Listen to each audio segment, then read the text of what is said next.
Bismillahirrahmanirrahim. Assalamualaikum warahmatullahi wabarakatuh. Anak-anakku kelas 11 yang Allah cintai dan kami cintai, yang kami banggakan juga. Alhamdulillah ini menjelang akhir dari materi akhlak ya, dari buku yang berjudul Maroki Al-Ubudiyah. Alhamdulillah ini sudah menjelang akhirnya. Tinggal 2 kali pertemuan lagi, insyaallah.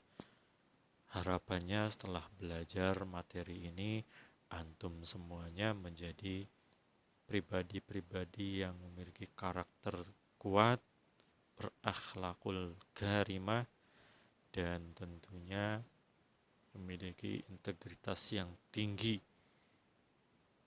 supaya ke depan antum semua diberikan jalan-jalan kesuksesan melalui sikap-sikap atau kemampuan-kemampuan yang dimiliki tadi. Itu memiliki integritas yang tinggi, berakhlakul karimah, insya Allah. Baik, materi yang terakhir kali ini adalah kategori tentang berinteraksi. Berinteraksi tentunya ini di luar dari berinteraksi dengan guru, murid, atau kedua orang tua. Masih ada interaksi-interaksi yang lain, yaitu misalnya berinteraksi dengan sahabat, atau kenalan-kenalan, atau juga orang-orang asing. Ya, itu. Yang pertama, yuk kita bahas interaksi atau bergaul dengan orang awam. Jika antum harus bergaul dengan orang-orang awam yang belum antum kenal sebelumnya, maka ada beberapa hal yang harus diperhatikan. Minimal 5 yang harus diperhatikan. Ada 5 adab pergaulan. Di antaranya yang pertama yaitu tinggalkan dan jangan turut campur pembicaraan mereka. Tinggalkan dan jangan turut campur pembicaraan mereka. Kadang mereka merasa risih kalau tiba-tiba kita belum kenal sama sekali, lalu kita berusaha untuk ikut campur gitu dengan pembicaraan-pembicaraan mereka. Itu yang kurang beradab, ya.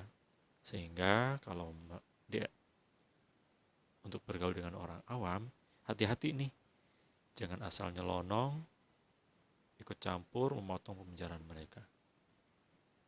Ini tidak pantas dilakukan oleh kita sebagai orang-orang Islam. Itu yang pertama. Yang kedua, jangan dengarkan perbincangan mereka yang buruk dan berisi dusta. Jangan dengarkan perbincangan mereka yang buruk dan berisi dusta. Ya iyalah, apa manfaatnya? Justru kita malah akan mengikuti atau bahkan berusaha untuk mencontoh.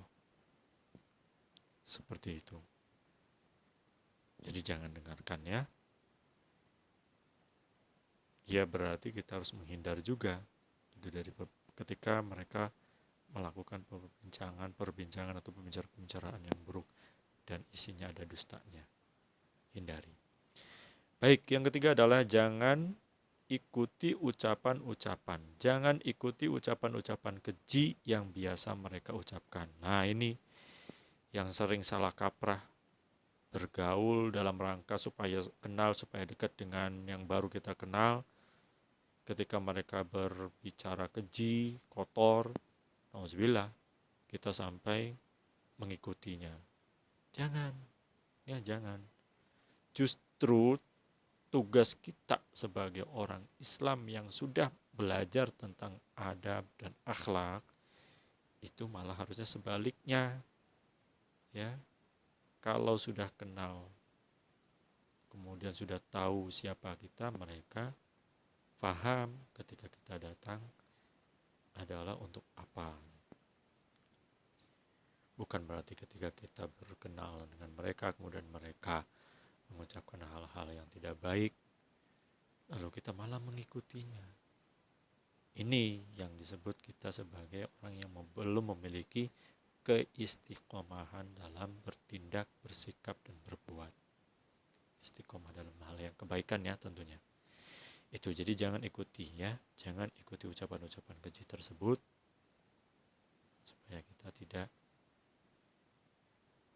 tergolong, terjerumus ke dalam orang-orang yang berbuat keji dalam hal perkataan juga. Baik, yang keempat, ada pergaulan yang keempat dengan orang-orang awam adalah hindari. Hindari banyak pertemuan dengan mereka dan jangan tampakkan kebutuhan terhadap mereka. Iya, mereka juga merasakan hal yang keberatan kalau kita selalu mengadakan pertemuan. Baru juga kenal, baru juga saling memahami, saling tahu, saling mengetahui. Belum tingkat yang lain, sudah diajak banyak pertemuan, bla bla bla dan segala rupa gitu. Itu mereka juga punya privasi masing-masing, punya kegiatan masing-masing gitu. Jadi kita harus menyelami mereka seperti apa dulu, jangan langsung pengen pertemuan-pertemuan. Nah itu yang membuat kadang boring juga gitu bagi mereka. Seperti itu.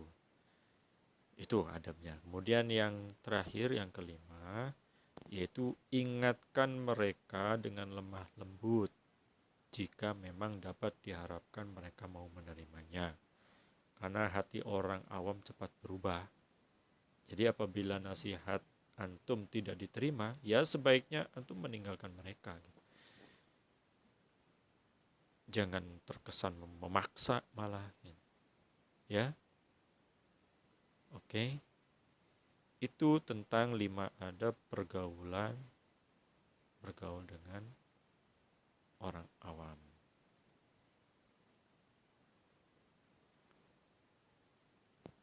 Nah, lalu bagaimana kalau bergaul dengan sahabat atau teman? Ini udah kenalan, kemudian lama-lama jadi teman atau jadi sahabat, sahabatan, friend lah gitu lah, friendly dan sebagainya. Nah, ada juga adabnya ya kepada sahabat dan orang-orang yang antum kenal. Antum mempunyai 2 kewajiban nih ya. Kewajiban yang pertama, wah ini panjang kewajiban yang pertama ya. Kewajiban yang pertama, terlebih dahulu kita harus mengetahui syarat-syarat siapakah orang yang pantas kita jadikan sahabat. Sebab tidak semua orang dapat dijadikan sahabat. Itu yang perlu diperhatikan. Maka seorang harus mengetahui sifat-sifat yang karena sifat-sifat itu seseorang bersahabat dengan seorang lainnya. Syarat-syarat persahabatan itu sendiri tergantung tujuan yang ingin antum capai. Semua yang menjadi syarat dalam persahabatan untuk tujuan duniawi tidak disyaratkan dalam persahabatan untuk tujuan akhirat. Jadi teman itu ada 3 macam. Itu teman untuk akhiratmu, teman untuk duniamu, teman untuk menghiburmu. Itu jadi pilih macam itu. Ya. Oke. Bergaul dengan sahabat atau teman juga. Apa sih bergaul itu? Dalam bahasa Arab bergaul diartikan dengan suhbah. Dari kata sohab yang berarti pertemanan. Nah, sohabah. Bergaul sesama teman sebaya adalah pertemanan seorang individu dengan individu lainnya, baik anak-anak, usia remaja, atau orang dewasa yang tingkatan usianya hampir sama. Adab atau etika bergaul yang harus benar-benar kita perhatikan adalah memilih teman, bergaul, dan bersahabat harus dengan yang baik akhlaknya. Hal ini mempertegas pernyataan Rasulullah SAW bahwa kita harus pandai dalam memilih teman bergaul untuk kepentingan dunia dan akhirat kita.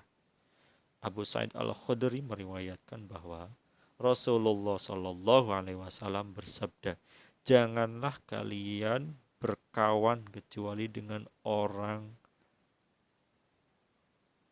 mukmin,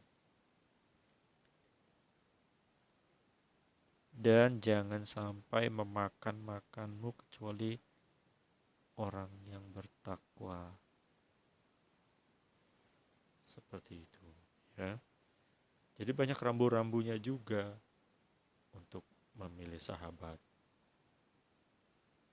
Rasulullah sampai bersabda berkali-kali terkait dengan hal ini. Oke. Nah, berteman dan bersahabat. Tentang persaudaraan dan persahabatan, Allah Subhanahu wa taala berfirman dalam Quran surat Ali Imran ayat 103, wa'tasimu bihablillahi jami'a wa la tafarraqu wadhkuru ni'matallahi 'alaikum id kuntum a'da'an fa'alafa baina qulubikum fa asbahtum bi ni'matihi ikhwana. Dan berpeganglah kamu semuanya kepada tali agama Allah, dan janganlah kamu bercerai-berai, dan ingatlah akan nikmat Allah kepadamu ketika kamu dahulu masa jahiliyah bermusuh-musuhan. Maka Allah mempersatukan hatimu, lalu menjadilah kamu karena nikmat Allah orang-orang yang bersaudara. Amirul Mukminin Ali bin Abi Thalib berkata, jangan bersahabat dengan orang-orang bodoh. Berhati-hati dan jauhilah darinya. Banyak orang bodoh membinasakan orang baik dikala berkawan. Jadi banyak orang bodoh membinasakan orang baik dikala berkawan dia. Manusia diukur dengan manusia. Apabila sedang berjalan bersama satu benda dengan benda lainnya memiliki ukuran dan mirip serupa. Satu hati dengan hati lainnya. Jadi petunjuk di saat berjumpa. Itu ya. Jadi jangan berteman dengan orang bodoh. Jauhilah darinya juga. Kemudian berapa banyak orang bodoh membinasakan orang lemah ketika berteman dengannya. Manusia dinilai dengan manusia lainnya apabila ia berjalan bersamanya seperti sepasang sandal yang berjalan beriringan. Sesuatu itu dengan sesuatu lainnya, baik ukuran maupun kemiripannya, sedangkan hati dengan hati yang lainnya menjadi petunjuk bila berjumpa dengannya.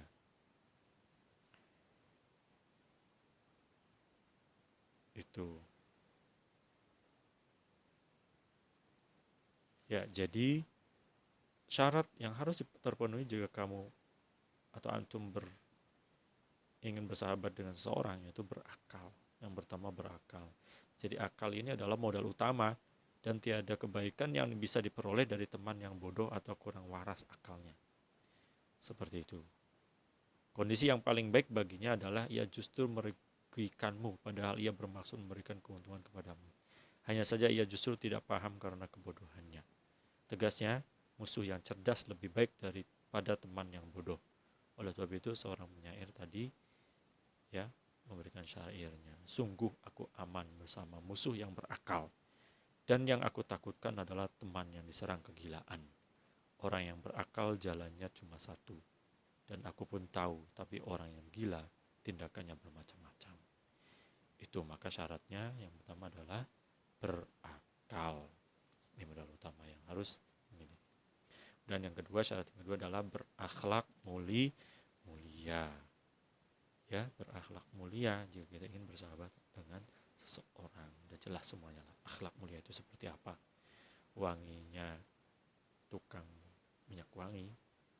Kalau kita tadinya tidak wangi kemudian mendekati tukang minyak wangi, ya kita ikut wanginya juga. Begitupun sebaliknya. Oke, kewajiban yang kedua adalah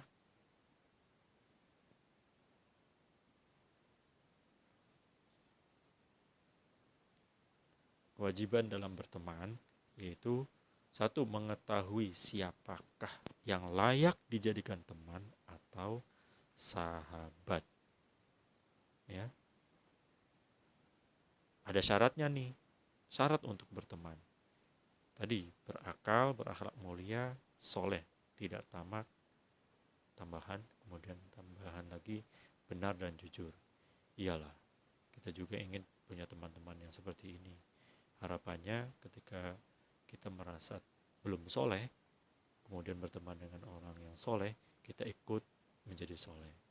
Harapannya ketika kita belum memiliki akhlak yang mulia, kemudian kita berteman dengan orang yang memiliki akhlak mulia, kita tertular menjadi orang yang memiliki akhlak mulia. Kemudian tidak tamak, juga kita jadi tertular tidak tamaknya, berkata jujur dan selalu berkata benar. Itu. Nah, kewajiban yang kedua, tadi masih kewajiban yang pertama ternyata ya. Kewajiban yang kedua adalah memelihara hak-hak persahabatan. Memelihara hak-hak persahabatan ini apa saja? Yaitu satu, mengutamakan teman soal harta. Mengutamakan teman soal harta. Maksudnya apa? Ini ada adabnya ya. Ada memelihara hak persahabatan.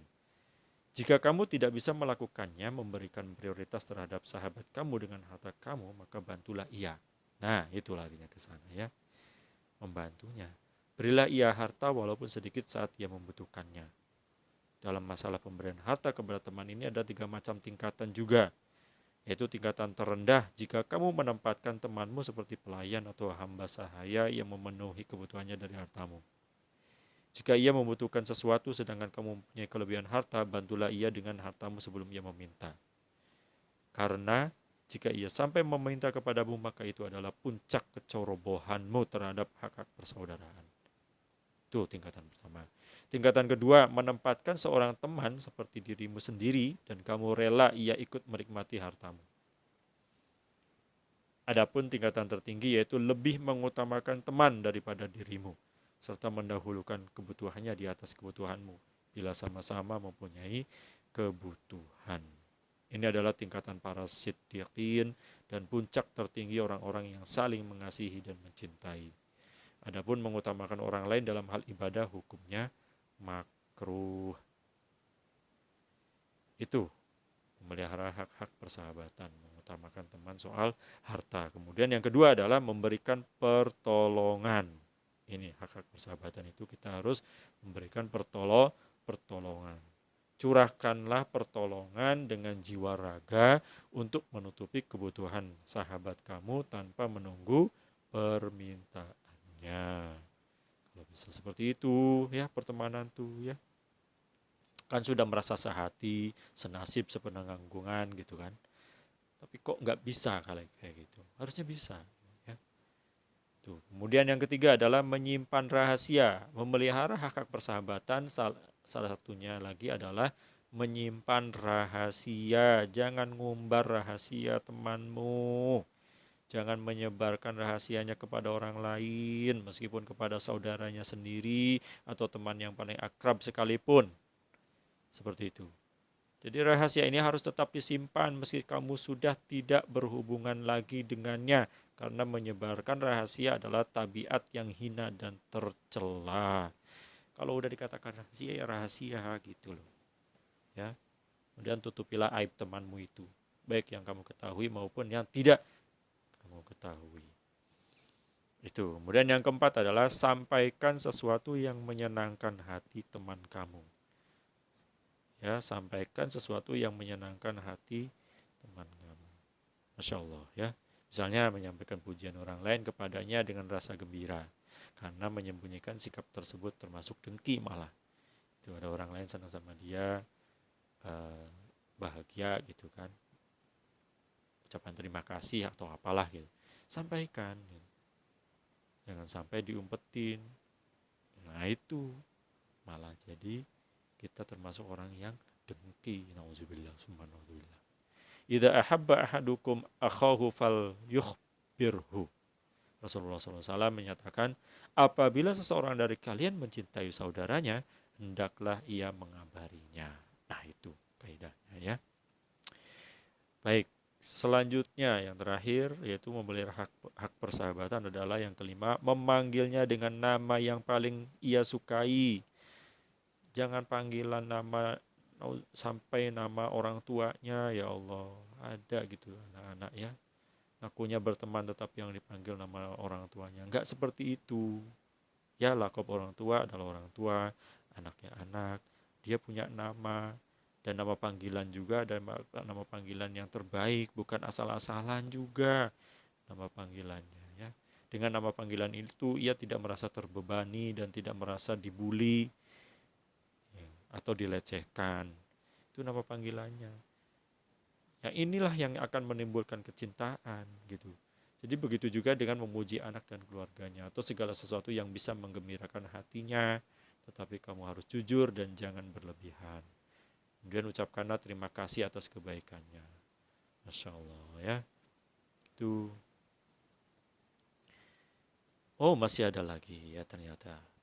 Kemudian selanjutnya adalah memelihara hak persahabatan. Kewajiban yang kedua memelihara hak persahabatan yaitu memaafkan kesalahan dan kekeliruannya. Aduh, jangan mudah mendendam ya Allah. Katanya berteman tetapi nggak bisa memaafkan kesalahan dan kekeliruannya. Gimana itu persahabatan? Apa namanya? Sementara tidak boleh seperti itu. Persahabatannya untuk selamanya. Friend forever. Gitu. Best friend forever. Seperti itu ya. Kemudian yang ketujuh, mendoakan teman kamu saat kamu tidak bersamanya, baik semasa hidupnya maupun setelah ia meninggal dunia. Itu loh, ya mendoakan, baik saat bersama atau tidak bersamamu.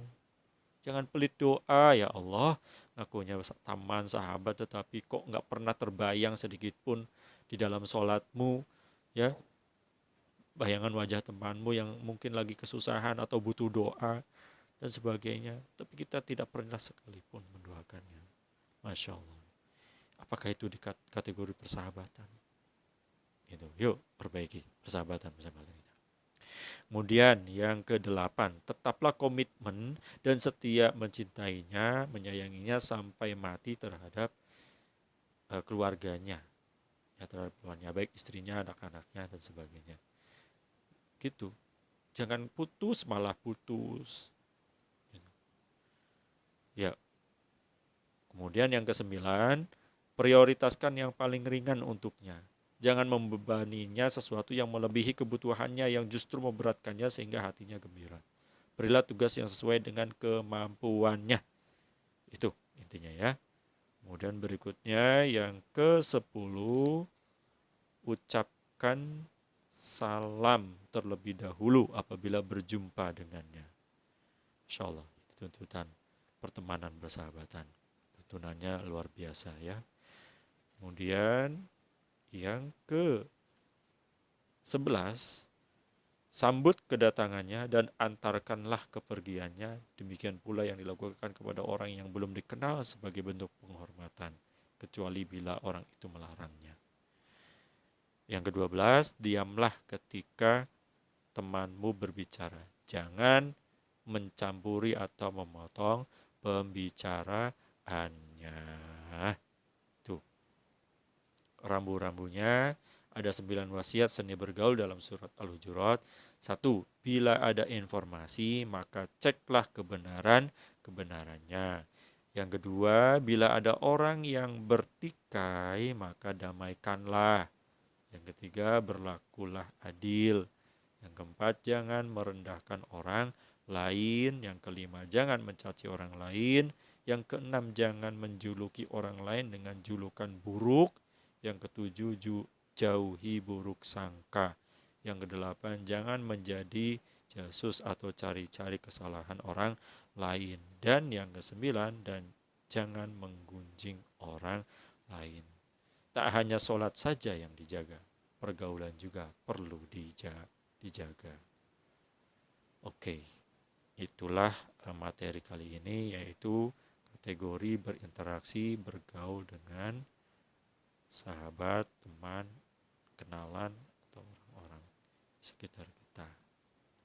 Terima kasih atas perhatiannya, mohon maaf atas segala kekurangannya, mudah-mudahan bermanfaat untuk aplikasi kita di kehidupan sehari-hari, dan tentunya adalah mampu mengambil hikmah dari setiap apa yang dipelajari dan diajarkan.